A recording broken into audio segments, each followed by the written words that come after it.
Okay, this is my second comic review of the week for Marvel Comics at marvelwikia.wikia.com, and this review is on Venom #1. Came out this week on March 9th. Basically, this is from the creative team of Rick Remender and Tony Moore, who I love both, along with Danny Mickey and John Roush. Uh, and it turned out to be really good.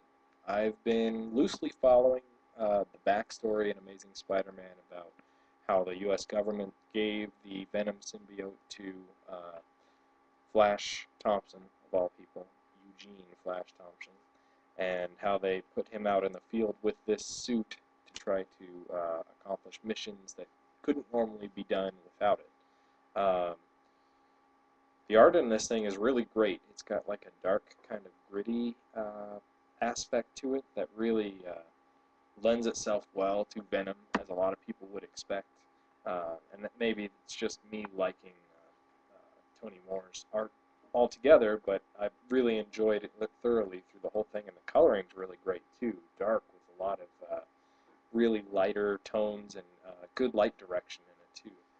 Take a look at, I don't know if you can see this very well. It's not going to be very good quality, but there is Jack-o'-lantern hollowing out some people's skulls and making their faces glow, which is amazingly awesome. It makes him even more evil of a character than I ever thought he was before. The last one, I think, got killed by the Punisher a while back in Civil War. So throughout this story, I'm reminded of the last time I saw the Venom symbiote used to militarize a man. Was in one of the What If stories where the Punisher gained the Venom symbiote instead. And he did a lot of similar things that Flash is doing, except with a few different changes. Um, for instance, Flash jumped out of a helicopter and was basically nosediving straight to the ground to try to go in and help some people wherever he was, some foreign country. And I was totally expecting him to sprout some kind of wings from the symbiote, more or less, which is what happened with the Punisher in this alternate what-if reality. Punisher also fashioned like different types of guns and weapons from the symbiote, which I expect to see from Flash at some point, and I don't know if it was covered before. Somebody said that he did do that before, but it didn't seem like that was true. It seemed like the government was giving him weapons along with the symbiote, so it's not kind of the same thing. But throughout this uh, book, you can see a lot of the Jack-o'-lantern's tricks, which were super awesome. Managed to keep Venom on hold for a second. I don't know if they're going to call him Venom or not. They still kind of call him that. But the ending of it was kind of lame, I guess.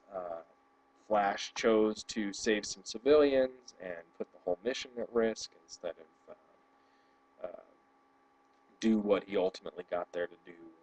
Anyway, he's getting chewed out by his boss or whatever. But he acted, I felt, really like high and mighty for somebody that I would assume is, a military soldier who's paying attention to their chain of command or whatever. He's always seemed to be a pretty straight soldier that really listens to the people above him and doesn't really give a lot of back talk. So I was kind of surprised to see any back talk at all, let alone, here comes the lecture that I'm going to get or whatever. So, but it's really what I do. Another thing that I really like about this whole series so far is that we're seeing more of Flash Thompson than we ever have before. I mean, a lot of times he's been featured in other books, mostly Amazing Spider-Man, as you can imagine. But for the most part, you don't really get to know him as a person. And I missed that whole time when he lost his legs in Afghanistan or wherever he was, saving his platoon.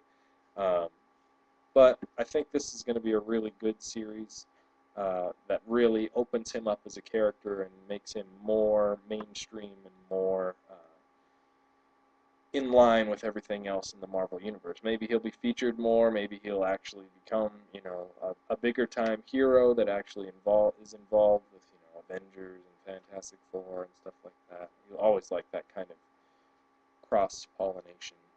Synergy, I believe they call it. So yeah, I really enjoyed this comic. I thought the art was great, and it was better than I was expecting it to be. I kind of had low expectations. Just in case, go uh, plan for the best, hope for the best, plan for the worst. That's the motto, right? So I gave it 5 out of 5. So I hope you enjoy it too. Thanks.